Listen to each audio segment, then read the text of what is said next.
Okay, I have locked the door. I don't think they can get inside. We should be safe for a little while. This is Vaguely Scientific.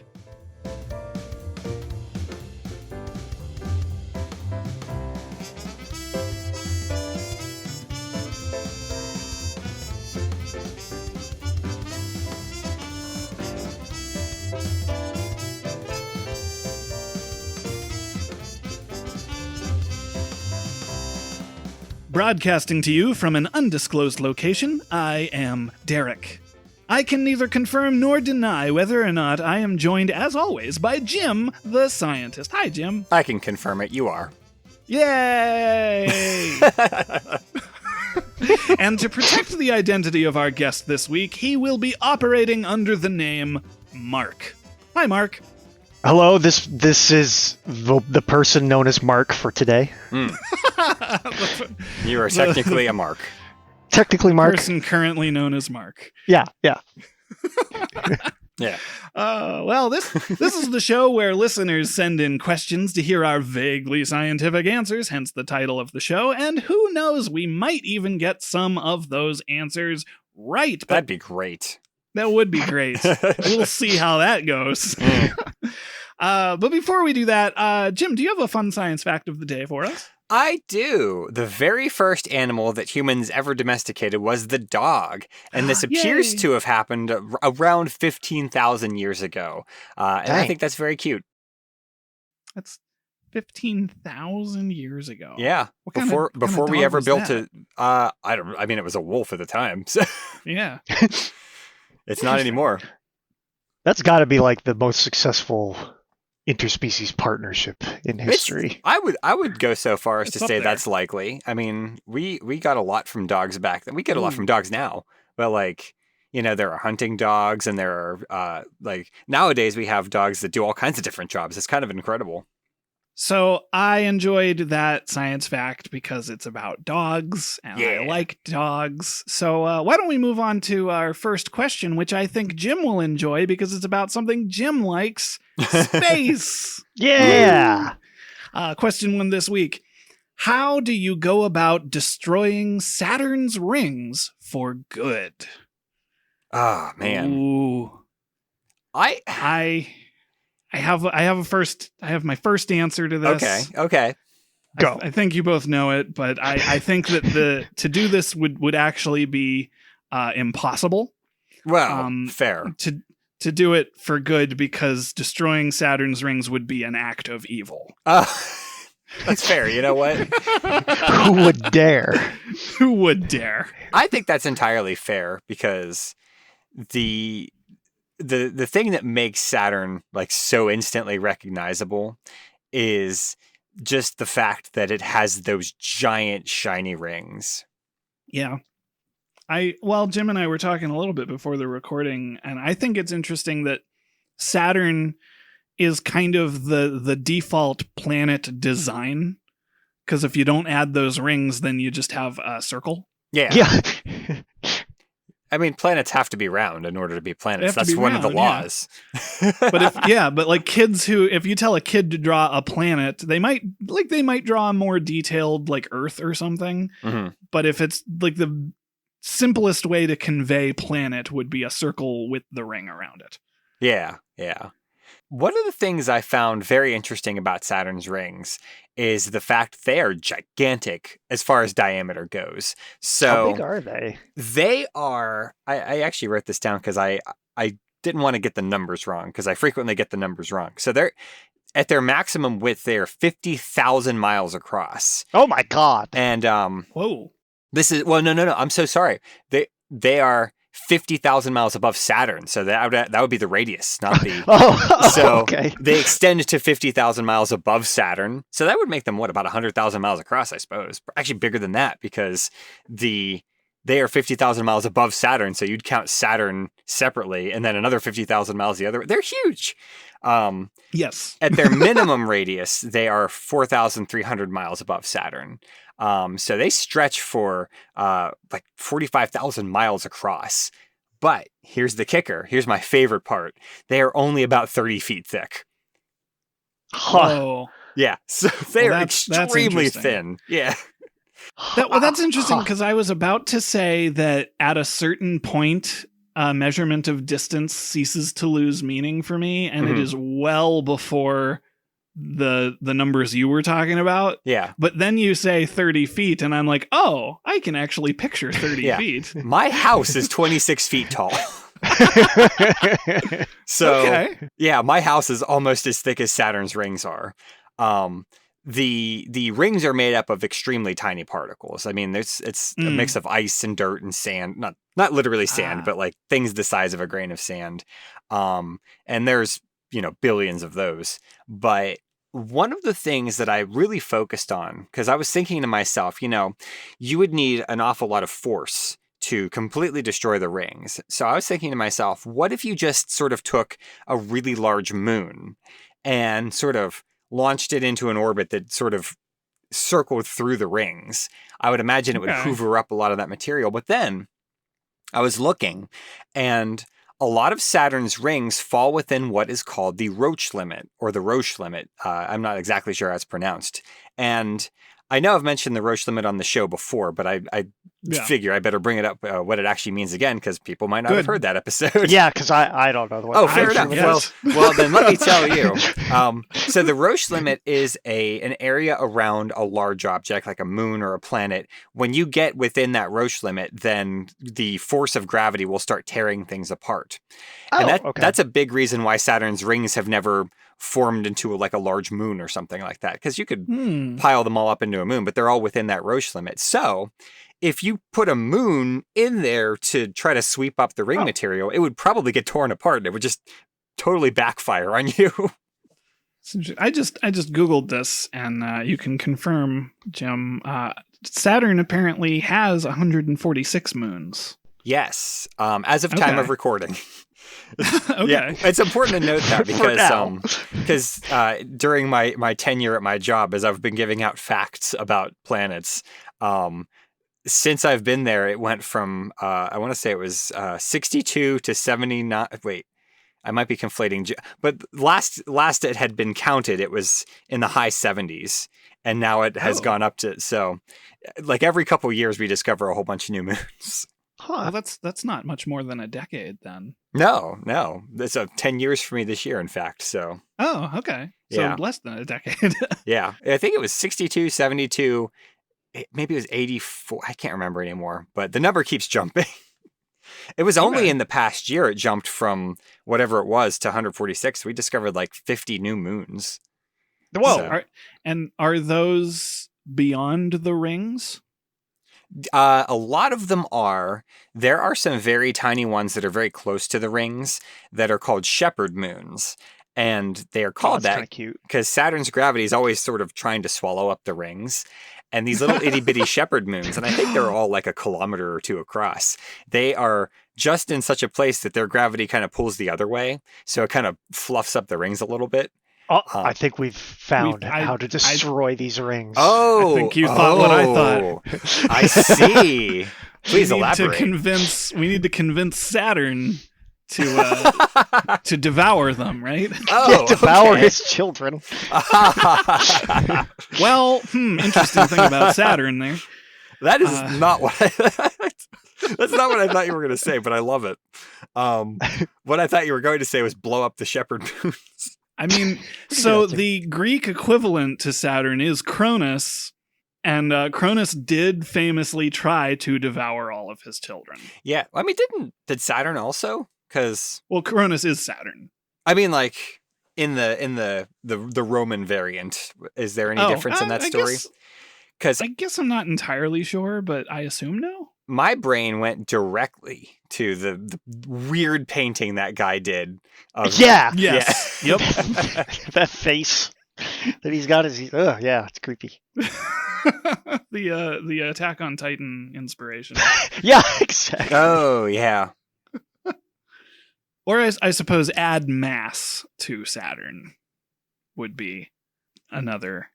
Which would change the pull. It's a less fun way of describing. No, I read in my brief research that part of the reason the rings are there is because of gravitational force, but there's new science that indicates part of it is electromagnetic.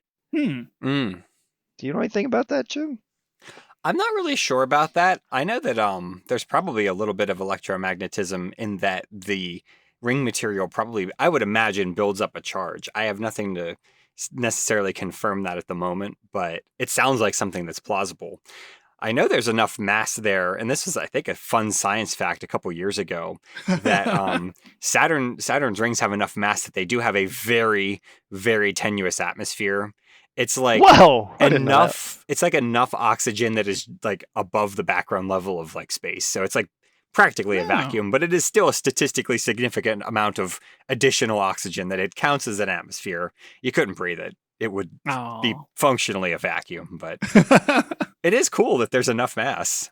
I don't want to blow up Saturn's rings. I want to like enhance them. I want to Yeah. live on them. You know what I mean? I want a bunch of colonies on the Oh, ring. yeah.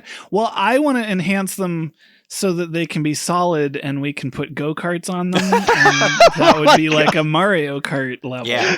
Well, why don't you just do like in some of the later Mario Kart installments where it's like they turn into hovercrafts or like airplanes or like Yeah. Sonic and Sega All-Stars Racing transformed. Yes. Yep. Which is, I like. Yeah, which is a better game than I think a lot of people give it credit for. Well, it was better than Mario Kart 7, and a lot of people got upset about that. Well, that was the DS one, right? It might have I been. think it was on the I don't Wii. remember. I don't remember. Oh, wait. Which one? Oh, boy. Was that 6 or 7? I don't know. The Wii one was fine. The one that's on the Switch is really good. That's 8. Yeah, That's the like Switch one is eight's great. Yeah. The other way that you could enhance Saturn's rings is by blowing up more moons, because Ooh. we think that the rings were probably formed by moons crashing into one another. Oh, that Wow. makes sense. So we could get that number back down to 70. Yeah, I would be okay That's with what this. you're saying.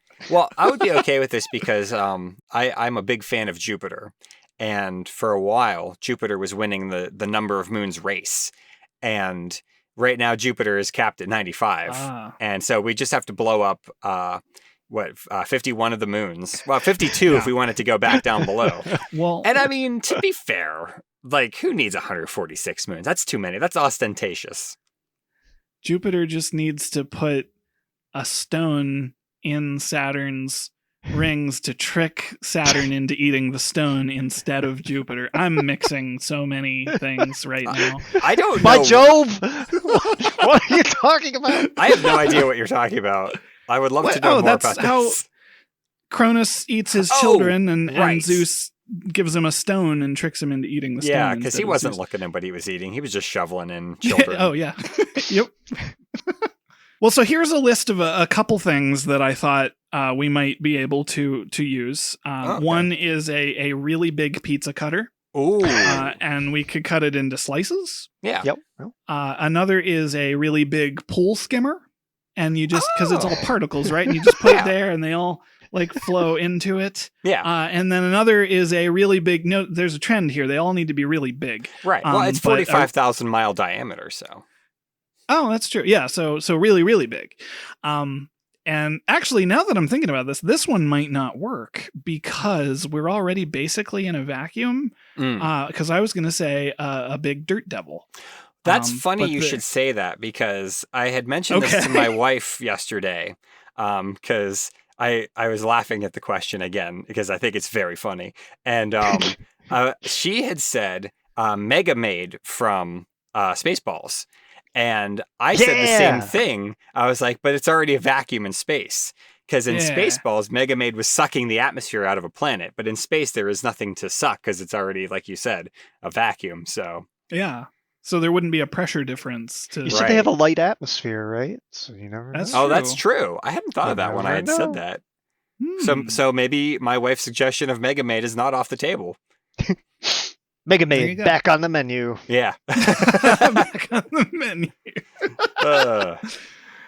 They've gone to plaid. It's one of my favorite movies. Yeah. Yeah. And then my last suggestion here is a really, really big. I've added an extra really drop cloth, and we actually just drape it over the rings and hide them, and we Mm. convince everyone we've destroyed them. That actually reminds me of another interesting thing The fact David that Copperfield stuff. I want to say in 2027, if I'm recalling the date correctly. So Saturn's rings, well, I should say Saturn itself, along with the rings, is tilted a little bit, just like the Earth is. It's not straight up and down. So throughout Saturn's year, the rings are sort of shown at different angles to Earth. And I think in 2027, it's going to be like right edge on. Like you won't be able to see those rings from Earth. So that's like David Copperfield-esque, to like an optical illusion. Yeah. That happened to Galileo in 1612. Oh. He was able to observe it. And he was like, dang, where'd they go? That's not when Columbus sailed the ocean blue, though. No. That sadly. Happened a moment before. Okay. I just want it to be known that it is always a fun experience for me whenever I say something completely ridiculous off the top of my head and Jim says, "Oh, that reminds me of this interesting fact." That reminds me of Mega Maid. I think that one of the other ones that I found a little bit interesting that it maybe isn't like, I mean, the rings are like, what did I say, 45,000 miles across, like thick, not even like end to end, like they are 45,000 like miles. from planet to away from planet. Okay. But I was thinking of kind of like just last episode, we were talking about giant lasers to like nudge things like asteroids. True. And if you got like a really big laser and you were able to like shoot it at the rings and push the ring material away, it would take a long time, but something like that, I mean, it would be a really mean thing to do and a waste of electricity. You will. Yep. It would be a mean thing. I feel like this whole thought experiment is a waste of it's a waste of any amount of resources. Like, right? Yeah. We shouldn't do that because it would be a waste of electricity and many other reasons. Yeah. That does remind me of another tremendous waste of resources. Okay. If you were to somehow increase the mass of Saturn. Now, I don't know how you do this. Like, I mean, I guess you just like throw all the asteroids from the asteroid belt at Saturn. And sure, if you're going to do that, you might as well throw them through the ring or the plane of the rings to like push some of that ring material out of the way. But like if you increased the mass of Saturn, then you could theoretically have Saturn swallow up the rings and make them go away faster. That's true. But would we get rid of them for good? Like, could they come back? I mean, if they all fell into Saturn, then they would be gone forever. Okay. But if more moons crashed into one another, they could get new rings. We could also detonate a really, really big nuclear bomb in them. Bang! That probably wouldn't really do it, though. Probably not. Not as much as the pool skimmer. They're just so dang big. Like, I have always appreciated like how big they are across, because that's a big number. But the fact that they are like 45,000 miles from outside to inside radius, that is so big. Can't get over that.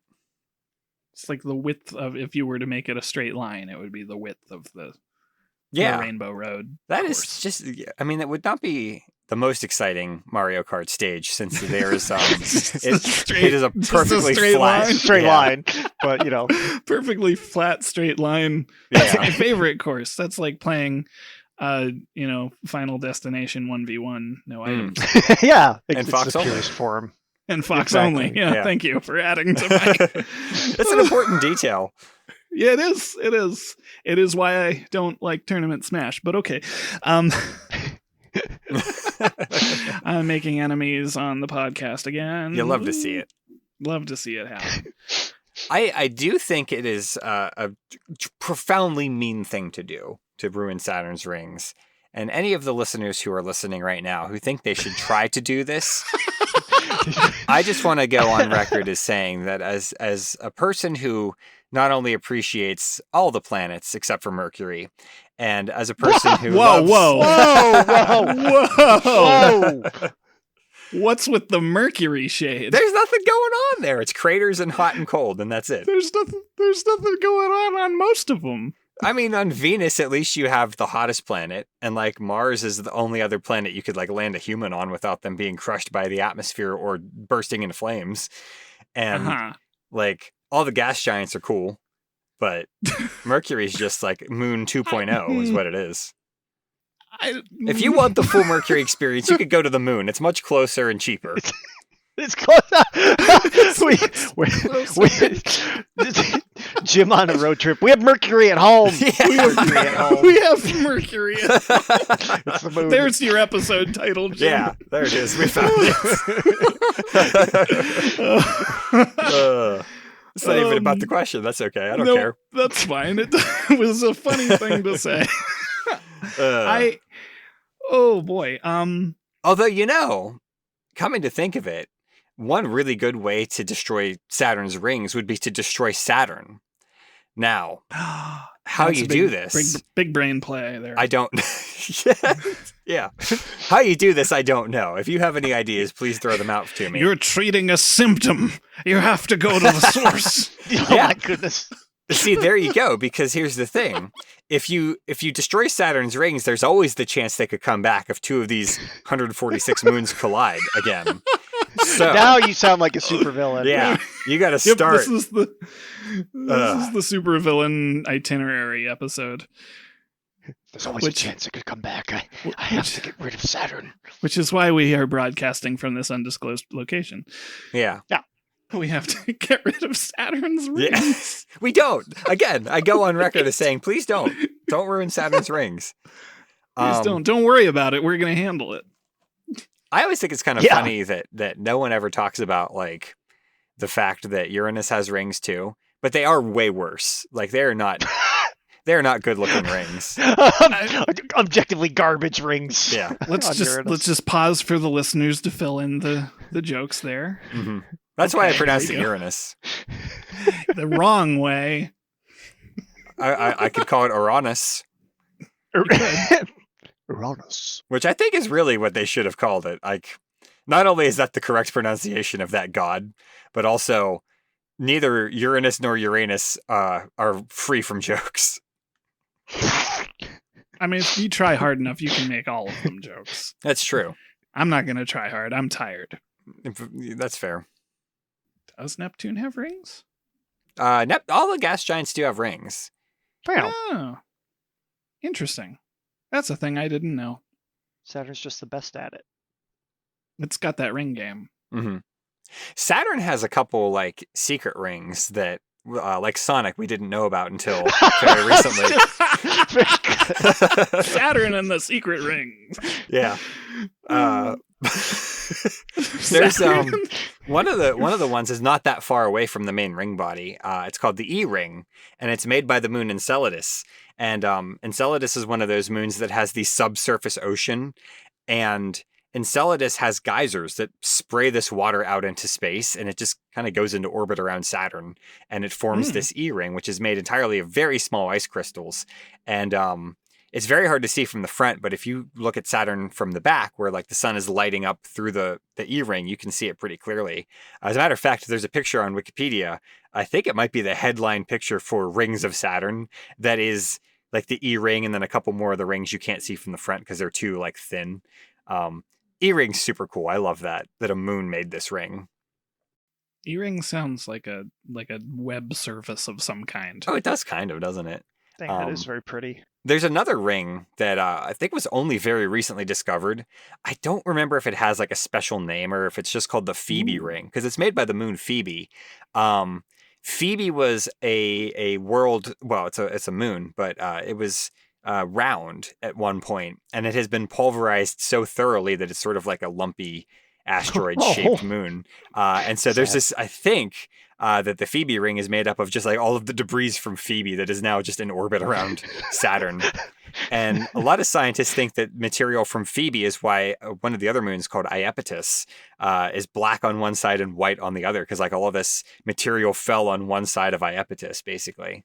I don't know if that's how you pronounce the name of that moon, but I'm not sure. I like it. Yeah, it's not the worst. You made it sound nice, so I think that's correct. Yeah. Yeah, and As You Like It is how it's pronounced. That was a dumb joke. Phoebe is a character from As You Like It. Goodness gracious. I thought that was pretty good, actually. Oh, but- really? Okay. Yeah. I'll- oh, man. I thought it was cool. Is it all Saturn's moons that are all? I mean, not all of the moons, clearly, but are all the Shakespearean character moons? Are they all Saturn's moons? No, that's Uranus, actually. Oh, Yeah. I misheard you earlier, I guess. Oh, yeah. That's because they were named before there were laws about what you name stuff. Yeah. See, all those companies where they say you could name stars after whatever you want, they should have opened up back in the late 1700s. Yeah, really. And they would have been legit. Yeah. Yeah. I'm just waiting for the next Saturn's moon. This is the moon AT&T. Behold, Verizon. Whoever pays the most amount of The money. 155th moon of Saturn. Yeah. There's the like Formula One racing teams. Like there's the Red Bull Racing and the like Vodafone McLaren Yeah. Mercedes. Yeah. Oh, and that's so they name the carts as they drive around the Saturn's Ring racetrack. Oh, there Yeah. you go. Yeah. Yeah. It's turned into NASCAR. Yeah. I think we can monetize these rings easier than we can. We can destroy them. monetize the rings. That's how Oh, we yeah, get rid of yeah, for them sure. for good. Then we'll destroy them aesthetically. You know what I mean? Yeah, we'll destroy them symbolically. Mhm. Yeah. They ruined Saturn's rings. Well, there's an answer. I accept that answer. Yeah. Yeah. The unfettered capitalism of space. There's another title. That's another there. good title. Thanks, Jim. I learned a lot. Thanks me for what? Oh, I enjoyed talking about Saturn. Oh, good. Learning about Saturn. Yeah. I do love Saturn. It's a favorite of mine. Everybody loves Saturn. I certainly love him more than Raymond. Yeah, forget that guy. Well, speaking of titles, I want to harken back to it because it was so good. We do have a second question, and it is about books. Yes. And that's as far as the segue goes. But anyway, question 2 this week comes to us from Josh. How could we add a Ctrl+F function to physical books?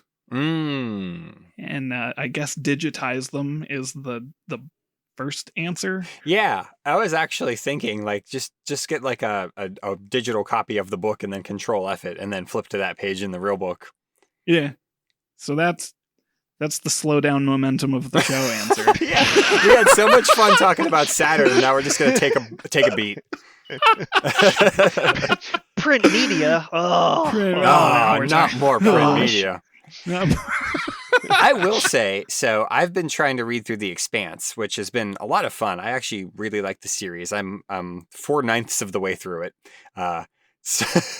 which sounds like a very specific number, but there are 9 books in it, and I've read 4. okay.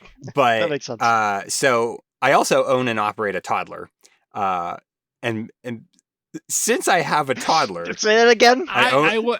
could you rephrase it? okay, No, say it again. Exactly the same. I own and operate a toddler. Thank you. But since I have a toddler here, I have a very hard time sitting down and reading because I have a toddler. And so I've done audiobooks for a little bit. And to sort of rope another of Allie's great passions besides the planet Mercury into the show, I started listening to the Animorphs audiobooks, which are actually quite good. Better than they have any right to be. And the Expanse ones. And the problem that I ran into was that I had read, I'd say, the first third of the 4th Expanse book, and I had to send it back to the library. And I wrote down what page I had left off on, but the audiobook didn't have a way to search by like page, so I just had to guess. So this doesn't really exactly tie into the question, but if there was an easy way to not just search through physical media, but also like audiobook media, that would be really nice.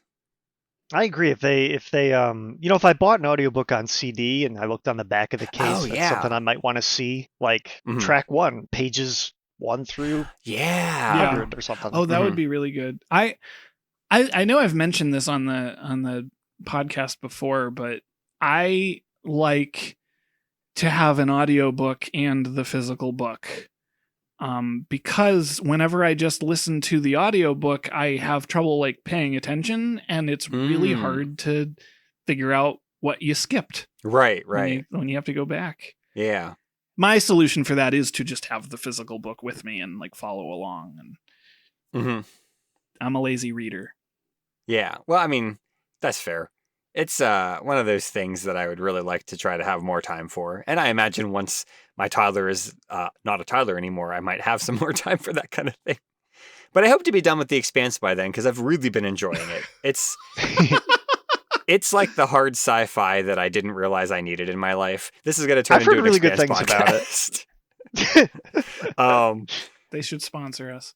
They should. I don't think they will, but it'd be nice. You've plugged that book so much. Yeah.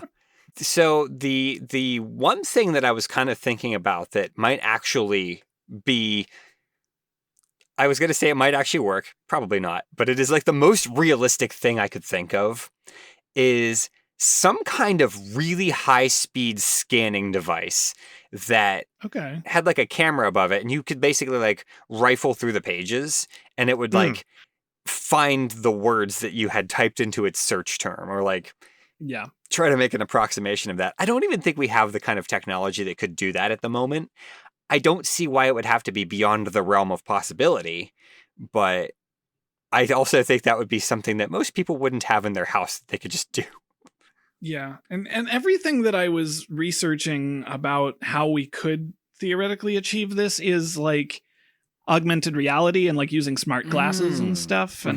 And I read that there's like scanning pens that you can like hover over. Oh, I've heard of this too. Yeah. And it like digitizes it, puts it like using basically AI to interpret the text and then make it a text file or in an app on your phone or something. And that all like theoretically would work, but I still kind of feel like that's just digitizing the book. Yeah. Like even if you theoretically could make augmented reality so that you can see the digital version of a book like Iron Man style, like that's just an extra step to reading an ebook. Right. Yeah. What I want is like augmented reality, where I have my digital eyes, because my current human flesh eyes are useless to me, and I've installed like a library into them, so whenever I open a book, I can blink twice to see all these words highlighted or whatever. Oh, yeah. And then I can like Ctrl+F with my vision and be like, go to this page or that page. Yeah.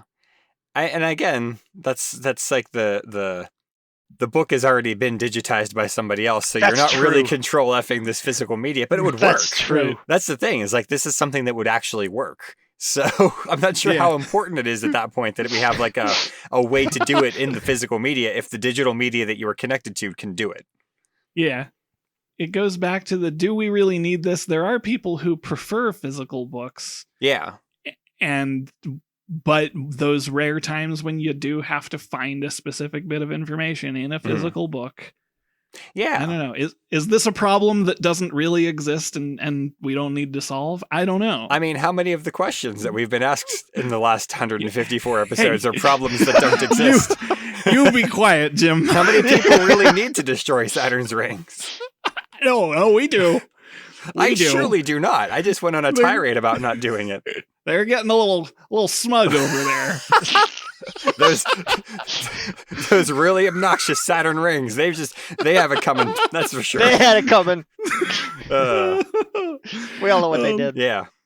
Okay, so here's another idea I had, and this is again an overly complicated thing, but we could make ink out of that has nanobot technology in it, and you could print a book, but all of the ink is computerized, so it can just like highlight itself if like a verbal command is spoken. Yeah, that'd be pretty dope.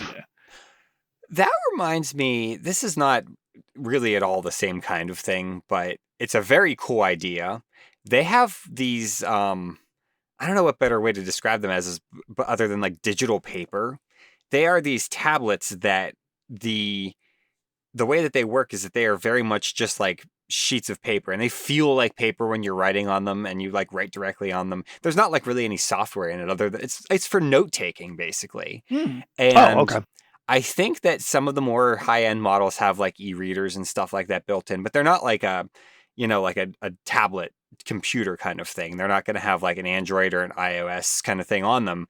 They are their own thing that has a very papery feel to them. And that's kind of what that reminded me of what you said, because I guess that brings us right back to you could Ctrl+F a digital book. But it's still a cool invention that we have now. It's always just adding an unnecessary step. Yeah. There's also the idea of just like, you don't even have to Ctrl+F a digital book. You could just like type it into a search engine and just find it somewhere. Yeah. It'll usually pull up what you need. I mean, if you think of Google, Google kind of, most search engines are like a big index. Yeah. Yeah. That's what they are supposed to be. Mm-hmm. Yeah, supposed to be, I guess. But I guess when you have an index for a book, some books don't have indexes as a thing. I've always thought of the index as the Ctrl+F, because it'll tell you like all the pages where specific words appear. But even then, it's not every word. Yeah, you know what I mean, the problem, it can't be comprehensive, but you do have the benefit of it being in alphabetical order, basically. Yeah. So that. I mean, that's a primitive way of exploring it, but that is what they were attempting to do: make it easier to locate things in books. Mm-hmm. Now, there's a separate thing called a concordance, which I just learned about right now, this minute on this podcast. Live as we do this. Live! From Wikipedia, a concordance is more than an index with additional material such as commentary, definitions, and topical cross-indexing, which makes producing one a labor-intensive process, even when assisted by computers. So it has like every word alphabetical, and then it has like the context it appears in, and then additional commentary along with it. I feel like that would be a book in and of itself. Yeah. A concordance is a word that comes up an awful lot in studying scripture. I didn't know that. Yeah, because there's a lot of, like, at least Christian scripture is all translated from Greek and Aramaic and all these various sources, and so they often have to reference how, like, very specific words and what the original translation of the word was and how it may have been interpreted or misinterpreted or whatever. So concordance, that is a word I was familiar with. I was actually thinking about sort of the idea of some kind of extensive index, which I guess is exactly what that is. Pretty much. I don't know how well that would work for like a fiction book, but for nonfiction, I feel like that would work extremely well. Oh, yeah. Then we're getting into, because Mark mentioned a lot of books don't have indexes. A lot of reference books don't have indexes, and they need them. But especially fiction books, like unless you're talking about Tolkien, which basically he wrote reference books. Yeah. But there's, how can you look? What's the name of the minor villain that stole that thing? Like, I don't know, you have to actually just go to that chapter and skim through it. Yeah. Context like that. If you have context, but you don't have the word that you're looking for necessarily, that would be difficult. Mm-hmm. I also think that in a fiction book, an index might be a bad idea, because I feel like if you were unless you are already through the book, because if you start flipping through the index to find something and you're not done with the book, there's a very good chance you're going to spoil something. This character shows up in the last chapter, but I thought they died. Yeah. Or conversely, why is this main character why is this main character only in the first third of the book? Oh, yeah. You see Darth Vader, see also father. Yeah. Why is Darth Vader cross-referenced with Anakin Skywalker? Yeah. It's weird how their last names are the same. I wonder if they're related. That's a good point. I think it's wild that we have reached a point where the internet can solve this problem, though. Because I know that... I mean... Actually, Mark, I have no idea how old you are. I'm 33. Okay, so you're like contemporary with us. Yeah. I didn't know I was older than you. I was going to say that growing up, the internet came to prominence in my lifetime, and in I guess both of your lifetimes too, because you're in your 30s now. But like when I was 10, this was a conversation that wouldn't even make any sense. Yeah, that's true. And now it's like, oh yeah, if I want to find something, I'll just type it into a search engine and I'm good to go. That reminds me of learning to do video editing in high school. Oh yeah. We started learning how to use like VCRs and like tuning knobs or jog shuttles. Yeah. And that while I was in my, I think, freshman year learning to do that, the teacher that was like teaching us how to do that was just like, you know what? There's no point in teaching you how to do this anymore. Whoa. And so we started, because the school upgraded to using like, I think it was iMovie or something at the time. And it was just like, this is just what the technology has evolved into. Mm-hmm. So I think it's really neat. Like I know how to repair VCRs and like rip and edit film on them, or I guess videotape rather. Mm-hmm. But that is a skill that I'll never use. Back when I was growing up, Ask Jeeves was like the first search engine we knew. So like when we searched for things on the internet, we were still phrasing them as a question. Yeah. You know, like we don't have to do that anymore. Yeah. Oh, that's weird. I phrase things as a question all the time into Google, but that's specifically because that's how I start researching for this show. Right. Yeah. It's just literally punch in the question. Yeah. And see what comes up. Yeah, it's remarkable because even search engines have evolved in our lifetime, because back in the early 2000s, that's really when I got the internet at home. It was like 2000, 2001. Mm-hmm. And we had AOL, and if you wanted to search for something, you type in what they call a keyword, and it wasn't even quite a search engine. They were just that's right. like certain websites that were indexed to certain keywords. So like if you did certain keywords, it would just take you directly to whatever the website was. So that is kind of like a book index. Yeah. Almost. And now you just like you pull up the index of websites instead, which is wild. What's kind of interesting, I don't know exactly how to phrase this, but what's kind of interesting about this topic to me is we're in a kind of select demographic to discuss this, because we are comparing what the internet is now, what current technology is now, to what it was actually like literally based on, which is cataloging books and stuff. And now like we're at a point where most of society, they don't even think of the connection anymore. Mm-hmm. And so I just think that's kind of fascinating. Yeah. And that's it's always interesting to see, again, like when I've mentioned this at some point in the past, but the idea that children have been raised like in the generations following ours to be like they're digital natives. They'll understand how the technology works intuitively. And it's like they genuinely do not. Like you throw a DOS prompt at a child and they'll be like, what is this? Well, that's what I mean, I know that we've both probably said this a bunch of times, but like there's the younger millennials are the best at computers because they grew up with it, learning how to like fix it and how to make it work, and now it's just expected to work. So we've plateaued, and then it's kind of like going down. The other weird thing about that is that so much of our not infrastructure, but like, no, you know what? I'm going to go ahead and jump right into that one. A lot of our infrastructure relies on very old software.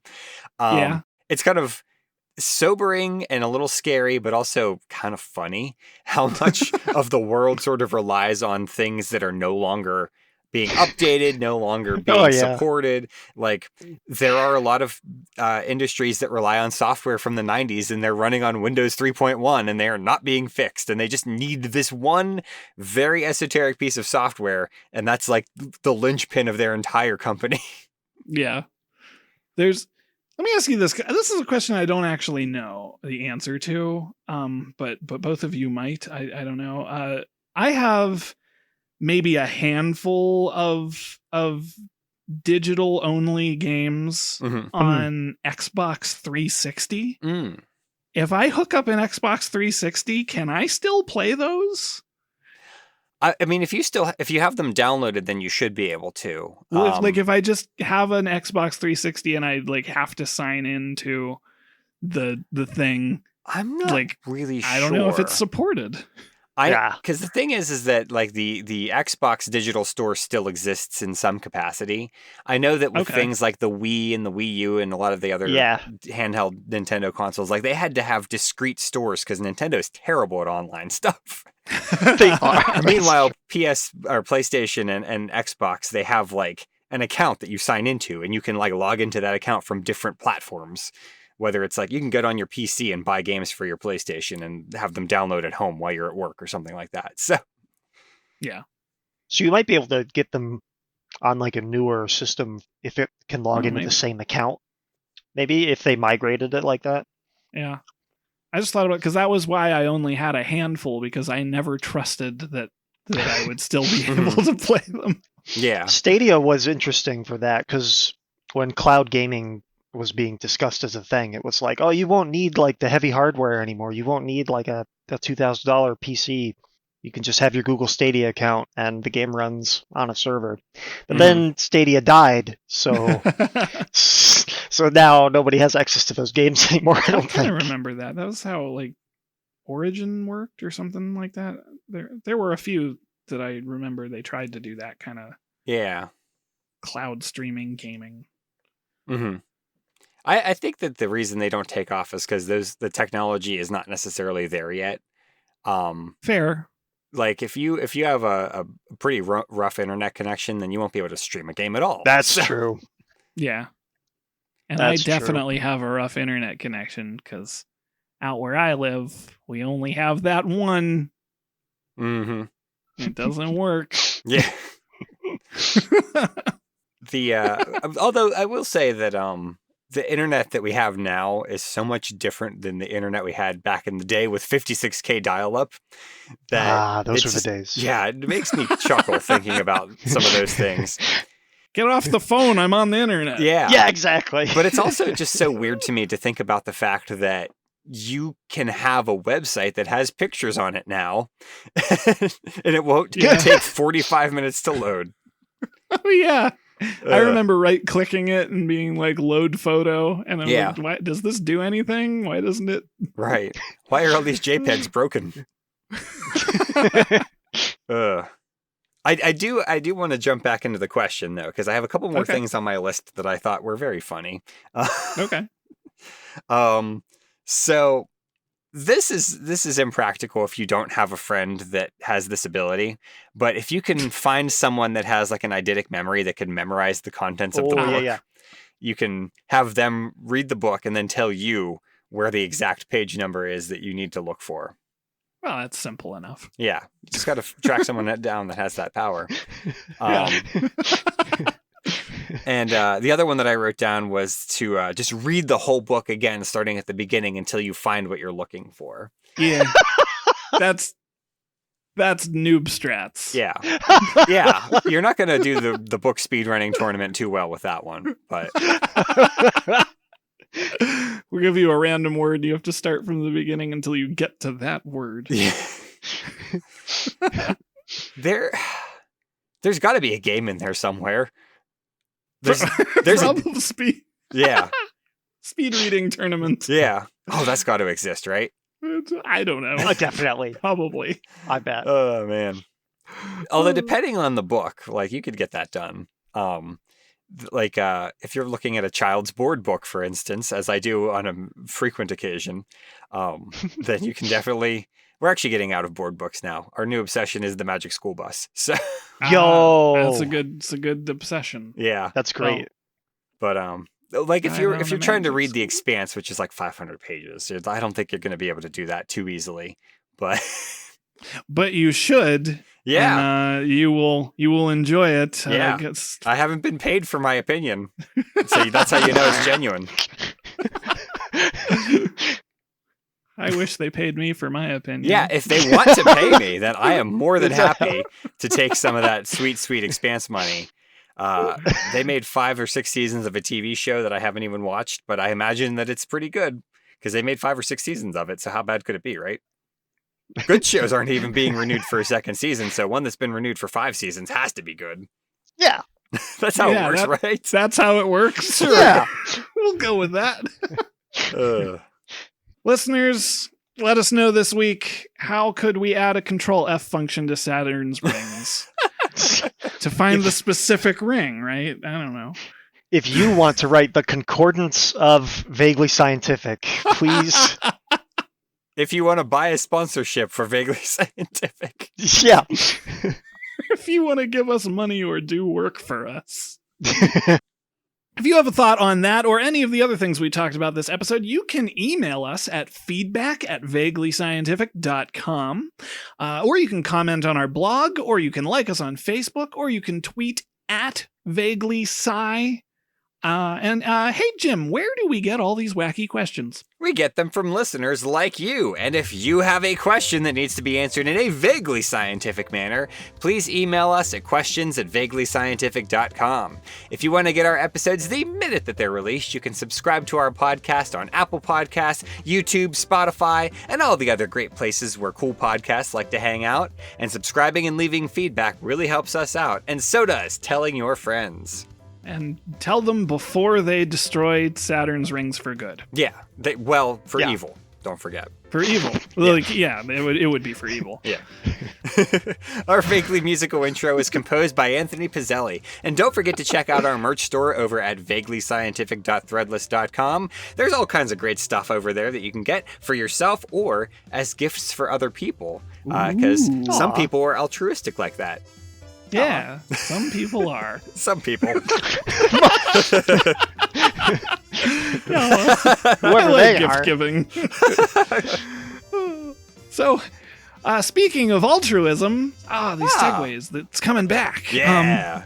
Thank you to Mark for being our guest this week. Mm-hmm. That's not my real name, but you're very welcome. Excellent. Yes, the person currently known as Mark. Yeah. For Vaguely Scientific, I am Derek. I'm Jim. I'm the other guy. Yeah. Now, forget you've heard any of this and carry on with your day. Toodaloo, everybody.